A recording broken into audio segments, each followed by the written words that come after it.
Icete Pawulo yandikiye Abanyefeso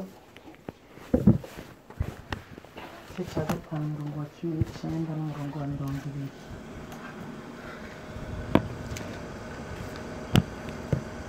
Nshaka gushimira Imana yanje gusoma aya majambo. Igice cya gatanu umurongo wa 19 n'umurongo wa 20.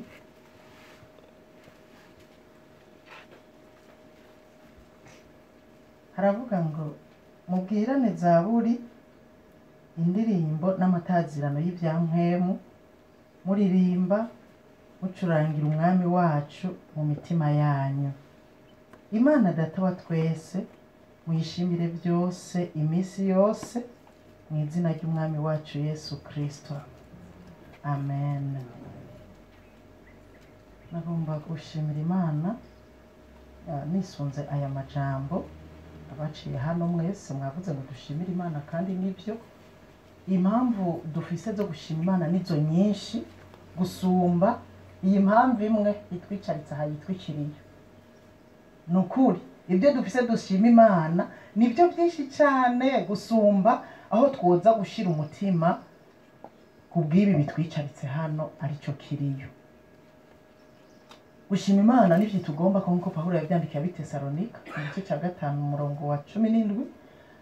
Aravuga ngo mwame mukenguruka muri byose kuko ari Imana ibagomba ko muri Kristo Yesu.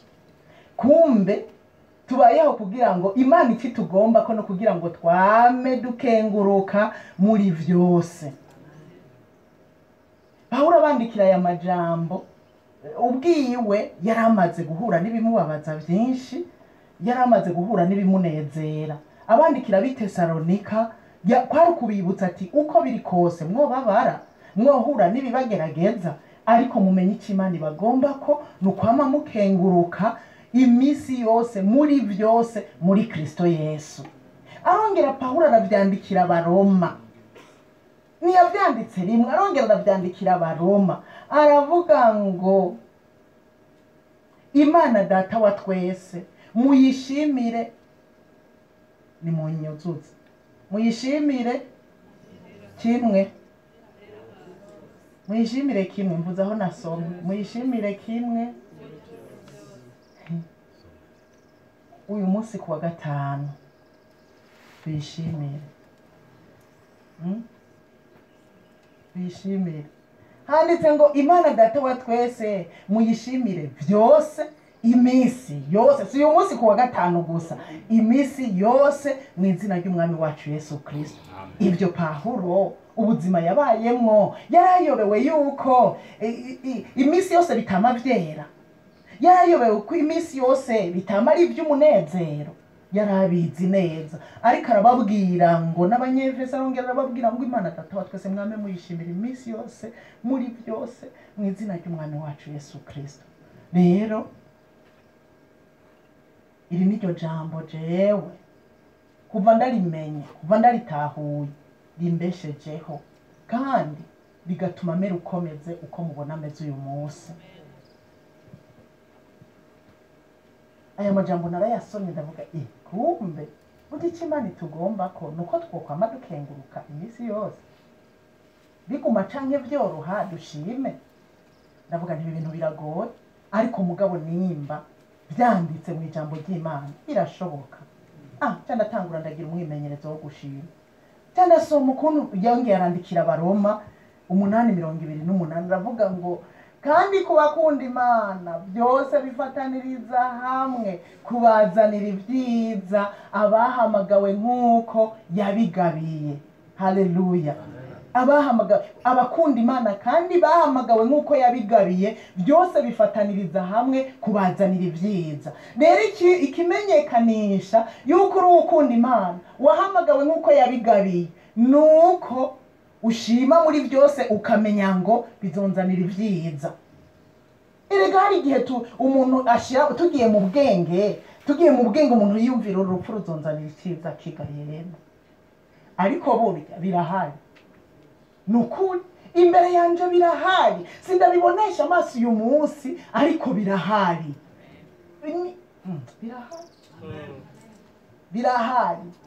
umuntu ashaka kwibaza none uru rupfu dushime ngo ruzomuzanira ibyiza mu biki ni ukuri abakunda Imana bahamagawe nk'uko yabigabiye n'ejo bundi mu gihe c'ingorane tuzorangwa nuko dushimira Imana muri byose. Yego ibi rero naragize umwimenye narabyigishije ko hari igihe amajambo twigisha tugera ko natwebwe narabyigishije ko ariko ndumva ko nkeneye kubibamwo na jewe, ndumva ko nkwiye kubibamwo ndagira umwimenyerezo wo gushima Imana muri byose. Nukuri naragize umwimenyerezo iminsi itari mike wo gushima Imana muri byose, hama kugira Imana impime sawa yuko iri jambo niko ndavuga ari ivy'ukuri.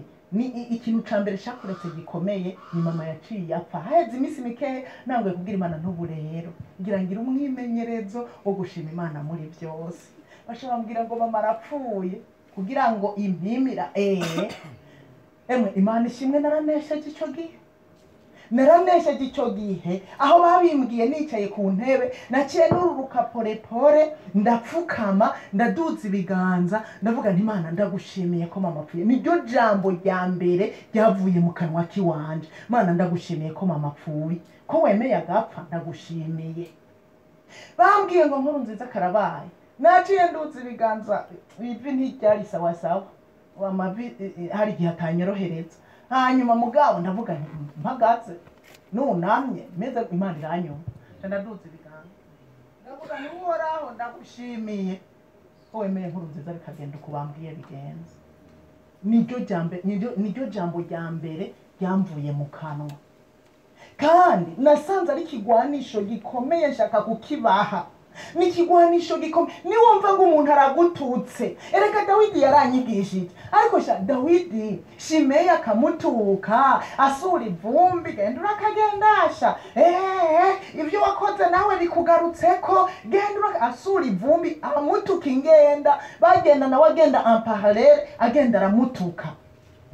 Aho rero ni umwami, ingabo ziramukikije. Abaho bene Seruwiya ati yo mutamba oya tureke tujabuke gatoya kajyaga ijya ntakebwa mbega bamwese niba ari igipfuye tuyikizosi tumukizosi. Dawidi arababwira ngo nimureke, ntawe ubizi wasanga ari Imana yamubwiye ngo antukere. Bagututushima Imana hari n'ahari Imana yoba yababwiye ngo bagutuke kugira ngo irabe ta reaction inyuma yo gutukana. None ko tuvuga ko turabakunda Imana kandi twahamagawe nk'uko yabigabiye, Imana irashobora guhagurutsa abadebaguzi. Mesha ibi bya bindi yarabikize, ryashamba yarabikirikize mugabe ibivyo ntibimusiga. Imana igahagurutsa abadebaguzi bakadebagura kugira irabe nawe ubishura gute. Nico gituma kubakunda Imana abahamagawe nk'uko yabigabiye dukwiye gushima muri byose, kuko biratuzanira ibyiza mu buryo bumwe cyangwa ubundi. Yesu nashimwe cyane.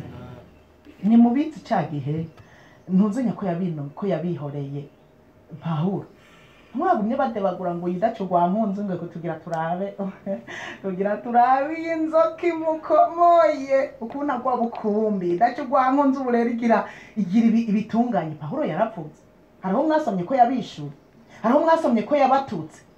Pawulo yarinumiye, kumbura yanumye ariko aravuga ngo iyi dacu rwa nkunzi igira ikore mubone ko ari Imana.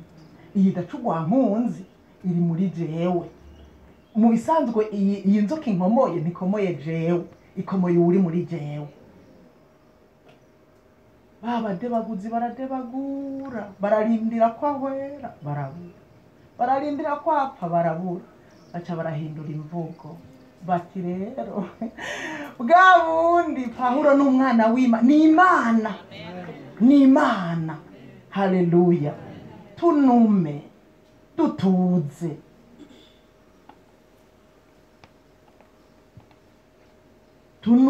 dutuze dutekane, Imana yigwanire, dushime gusa dushime ibyo bisurirane, dushime bavume, dushime byose, dushime kuko kubakunda Imana bifataniriza hamwe kubazanira ibyiza. Iri jambo ndagira ndababwira jewe niryo rimpagaritse uku narabigize umwimenyerezo. Ubu ndababwije ukuri, jewe byarabaye muri kamere n'ukuri.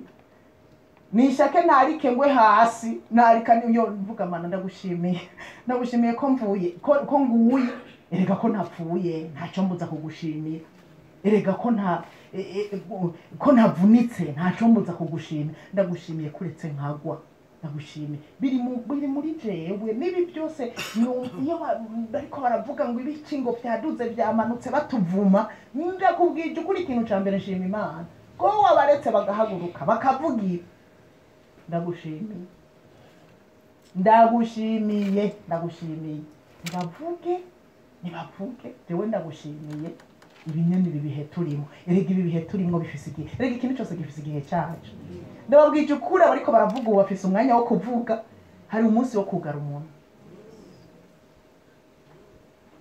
kuko ikintu cyose gifise igihe cyacu. Rero mpagaze hano nshimira Imana kuko aya majambo niyo yatumye nkomera. Iyo igihe cyose nibutse nkashima Imana, ikintu kibaye ca numva inkomezi zikuye mu mutwe zikamanuka zigashika mu birenge, nkumva nuzuye inkomezi. N'ico gihe rero babimbwiye, maze gushima Imana, ndashima Imana, ndumva ko shima Imana. Aha nyene turamuretse aragiye, nuko nyene aragiye, urakoze, ndagushimiye kuko wari ufise ububasha bwose bwo kumugira muzima, wari ufise ububasha bwose bwo kumwongera iminsi yo kubaho nk'uko wayinyongeye. Rega je nije nari ndemvye kumusumba, ariko kuretse ngo agende, ndabigushimiye ntanumva ndagize inkomezi nagize zimbashisha kuremesha imfura n'umuhungu agira kabiri. Hanyuma imfura arava ngaho araduga abizi yuko yamaze gupfa, atuje aremye. Urumvikana ntuba umusoda, ashobora zikura umusoda uhagarare nk'umusoda. Nanje rero nahagaze nk'umupolisi wa kera, naho napasuye ndi umupolisi, ndagahembera ko muri pafu ndi umupolisi, nanje mpagaze nk'umupolisi wo muri Kristo Yesu. Ndahagaze neza, nawe uhagarare nk'umusoda wa Kristo, duhagarare kugira ngo dushobore kuremesha abandi. Numvise aremye, niho naca ndondera uwugira kabiri, nawe turavugana nyene avyakira bihekenyera bigoye, ndaguma ndavuga Imana iretse bikaba nyene turavyakira. None nyene bisubire ko byabaye ngo biragoye, oya mama ngo biragoye, ntego byabaye. Urabona rero twebwe ko ari twe turi bakuru, jewe nawe na Kelly, urumva rero tubyakire.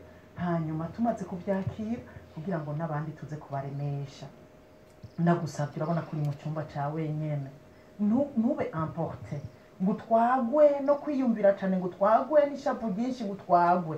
Oyaye, ndakwinginze, jewe icyampaye inkomezi nashimye Imana, nawe ndakwinginze nyikupe telefone uca ushima Imana, kuko turiko turavugana cyenda mubwira nti mwana namaze gushima Imana jewe ibyabaye, nawe we shima Imana ibyabaye, kuko naco tunanashimye Imana naco duhindura.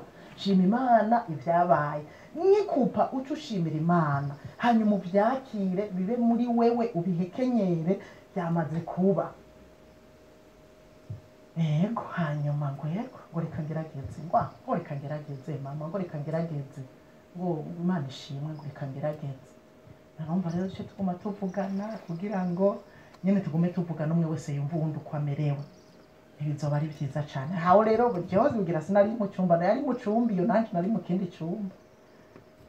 Hanyuma umuhungu araduga, uwaduze kumuraba asanga nyene byamaze kuba, amwakira batangura kumuremesha mugabo twari twaremeshanije aca arahagarara nyene arahagarara neza by'ukuri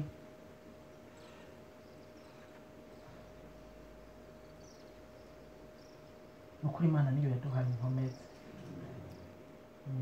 avyemeza ko inkomezi dufise inkomezi zishobora kugira umukobwa w'imyaka 10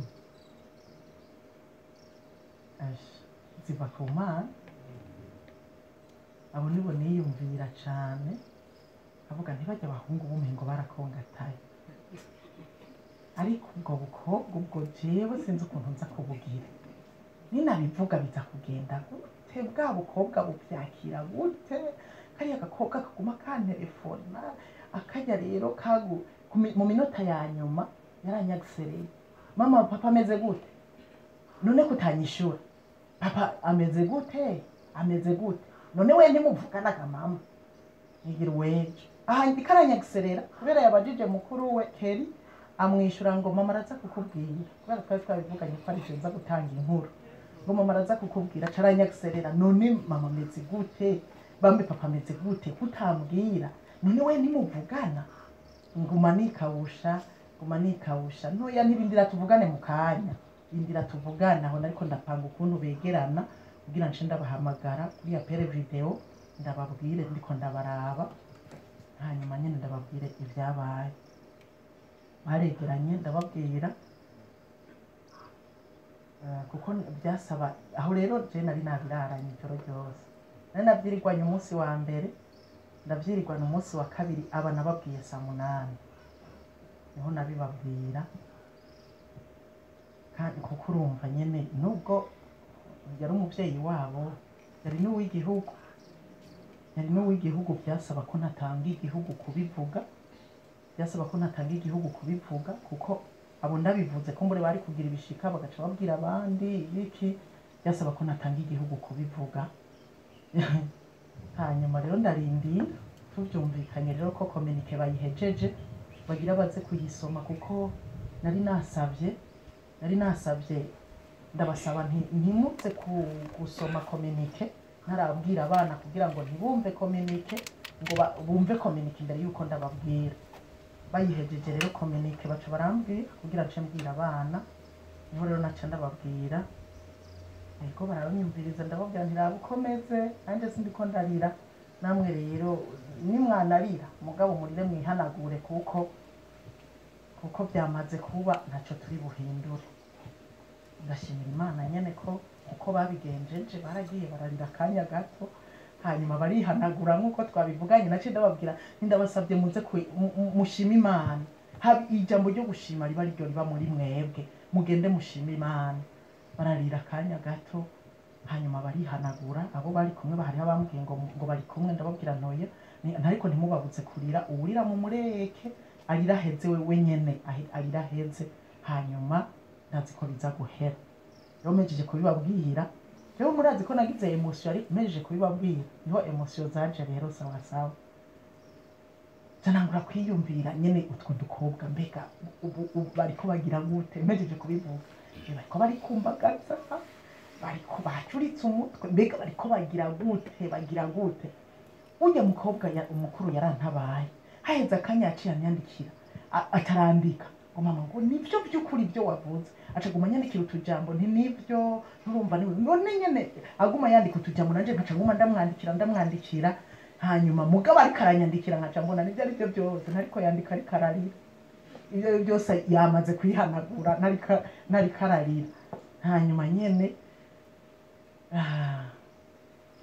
baravyakiriye nyene ndashima Imana ariko jewe nagarutse ku mugoroba sanga bariko baratwenga jewe nururuka imodoka ntwenga nabo banyakira imbere y'umuryango bariko baratwenga duca turinjira mu nzu turicara ku ntebe ndaduza ijwi ndashima Imana ko dushitse amahoro ndashima Imana yuko ibyabaye barumva ko ndiko ndashima ko Nkurunziza yapfuye barumva ko ndabivuga muri ayo mazina nyene ndagushimiye ko wemeye agapfa ndashima nyene muri byose ndashima ko zanze abana bameze byose ndabishimira Imana rero abana rero ndabashimira cyane babyifashemwe neza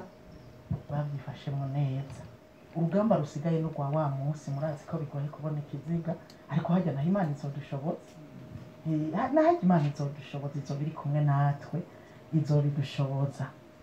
Haleluya.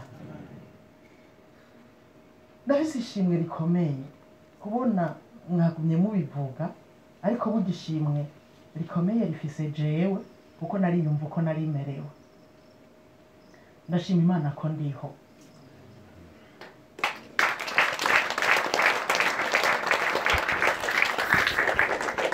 Ndashima Imana ko ndiho nkomeye.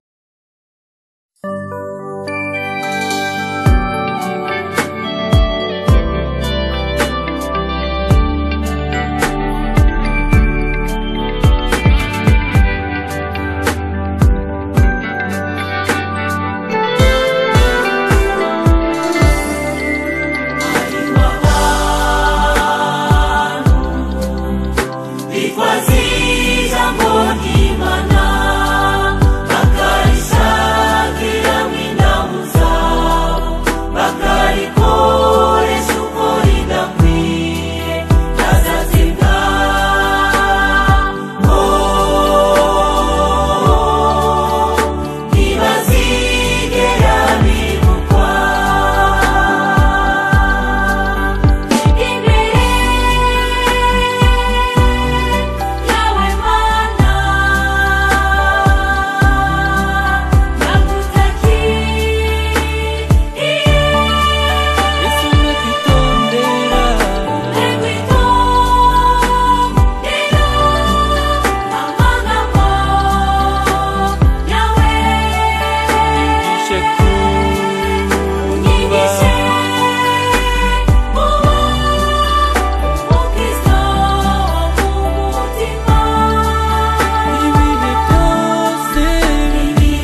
kwanjye